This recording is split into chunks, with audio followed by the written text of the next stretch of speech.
Okay, episode 4 of season 2. Was it really our lucky day?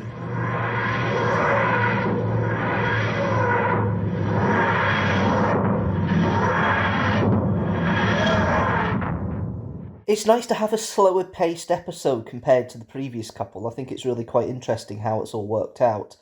It really does come across as quite a subtle political piece, although I don't know if it's really that subtle, but it certainly is exposing a side of culture and social media which really is um, toxic at times, and it's an interesting parable that's been done here, but still hits some real issues, and is even more apparent than it would have been when this was made in 2024. So it's interesting that now in 2025, this is actually more of a in advance piece because obviously they filmed this quite a bit in advance.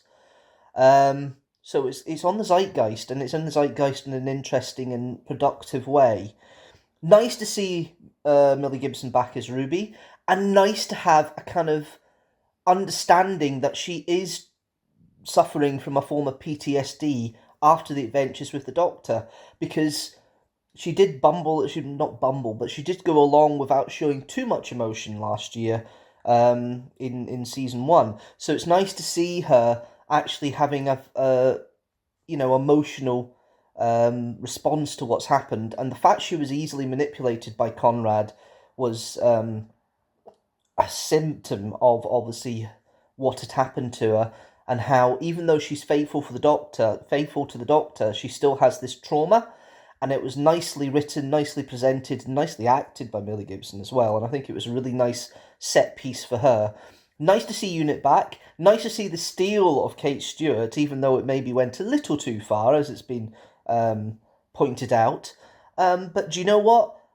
It sets up Kate to be a very strong character for the spin off between the Land and the Sea, which is now finished production and is in the process of being created. I believe that will be the next series Doctor in the Whoniverse that we'll see.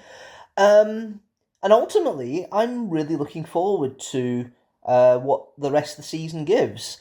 Um, I don't like the idea at the end of Mrs. Flood releasing Conrad. I think he should have just been kept in prison and just kept there, um, just for what he did and everything else. However, um, in that respect, maybe it was better just releasing him to give a extra bit of parable that sometimes the bad eggs still get to do what they need to do.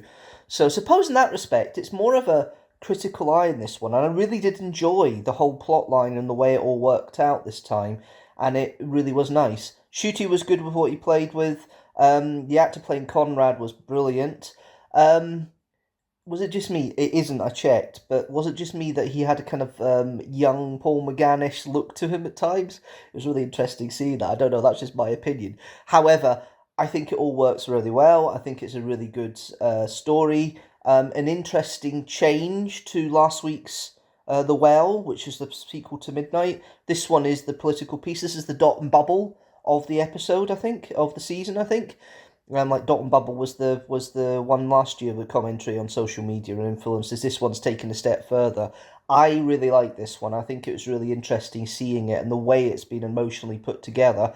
It's been well done. It's nice to have a change, which is what Doctor Who's always good at doing throughout the season, having different tones. It's nice to have this tone. I really like this one.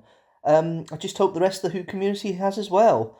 Apart from that, yes, tell me what you think about Lucky Day. Leave a comment down below. Did you like it like me? Leave a comment down below. Were you a bit too not fussed with it?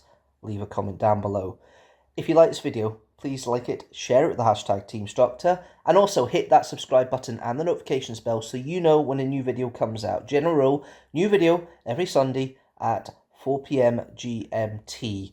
So I will be back next Sunday with the reaction to the story in the engine. I actually won't be in the UK when it broadcasts. I will be actually in Hungary, so I won't be seeing it with the British viewpoint of view. I'll be seeing it quite isolated, so it'll be interesting to see how that reaction works. And you'll probably see that next week the edit's going to be done slightly differently because of the tools I have to hand. just this phone, basically. So, yeah, I hope you can join me for that. Thanks very much, guys, for watching the first impressions as it has been so far, and the channel as a whole. And do you know what? I'll see you next week. See you later.